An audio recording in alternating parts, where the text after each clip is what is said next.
मैंने छोड़ दिया है क्योंकि छठवां बताया और 7 उसी तरह का है। तो 8 क्वेश्चन नंबर 8 का फर्स्ट मैं बताने जा रहा हूँ, ठीक है। 80 देखिए 81 इंटू 7 पे पावर 3 इंटू 100 अपॉन 10 पे पावर 2 इंटू 2 पे पावर 4 इंटू 7।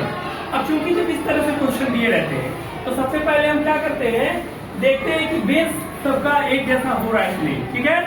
तो उस कंडीशन में करने के लिए हम क्या कर सकते हैं, बेस को बराबर कर सकते हैं। तो अगर 81 9 का बेस हो सकता है, यहाँ 9 नंबर दिख नहीं रहा है तो, लेकिन 3 दिख रहा है तो 3 का बेस भी हो सकता है।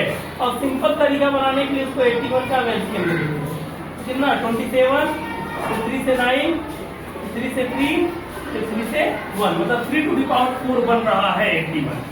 तो 81 की वैल्यू यहाँ मैंने निकाल दिया है, डायरेक्ट मैंने 3 टू द पावर 4 लिख दिया, क्योंकि साइड में मैंने सॉल्यूशन दिखा दिया है, ठीक है। और इंटू 7 टू द पावर क्या है 3 है, 3 इंटू ए क्या आ रहा है, ए अगर 2 के पावर भी बन सकता है, 5 के पावर बन सकता है, यहाँ में दिख रहा है 10 दिख रहा है ना, तो इसको भी हम क्या करते हैं, इसका हम 10 का स्क्वायर बना सकते हैं ना, क्योंकि 100 है ना, तो 10 का स्क्वायर 100 होता है। यहाँ भी 10 का स्क्वायर दिख रहा है, इसलिए मैंने ऐसा किया। अब यहाँ पर 10 का स्क्वायर हो गया, इंटू 3 टू द पावर क्या है 4 है, और इंटू 7। तो एक चीज 10 का स्क्वायर और 10 का स्क्वायर ऊपर नीचे डिवाइडर कैंसिल कर सकते हैं, या हम फार्मूला यूज कर सकते हैं 10 का स्क्वायर और 10 का स्क्वायर न्यूमरेटर डिनोमिनेटर में है, तो डिवाइड वाले रूल से पावर सब्ट्रैक्ट कर सकते हैं।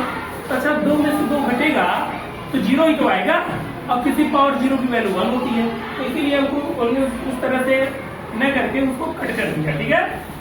सेम अब देखिए 3 पे पावर 4, 3 टू द पावर 4 ये भी कैंसिल हो जाएगा ना, क्यों, क्योंकि सेम पावर सेम बेस, ठीक है, तो इसमें कैंसिल आउट। हाँ ये भी कर सकते थे उसको रूल के अकॉर्डिंग, फार्मूले के according 3 to the power 4 minus 4 भी कर सकते थे, क्योंकि 4 माइनस 4 0 होता है और 0 की वैल्यू 1 होती है, पावर 0 रहता है।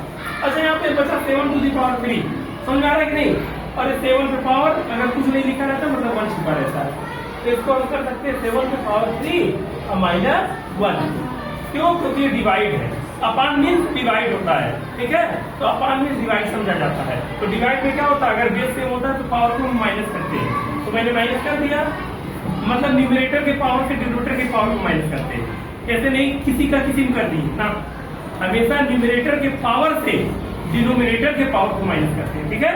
जैसे 3 माइनस 1, न्यूमरेटर का पावर 3 है और डिनोमिनेटर का पावर कुछ नहीं, मीन्स 1 छिपा हुआ है, इसलिए 1 को हम माइनस करेंगे, ठीक है।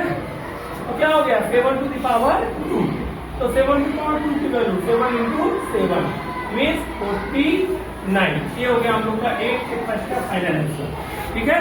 तो इस तरह से हम लोग सॉल्यूशन करेंगे, ठीक।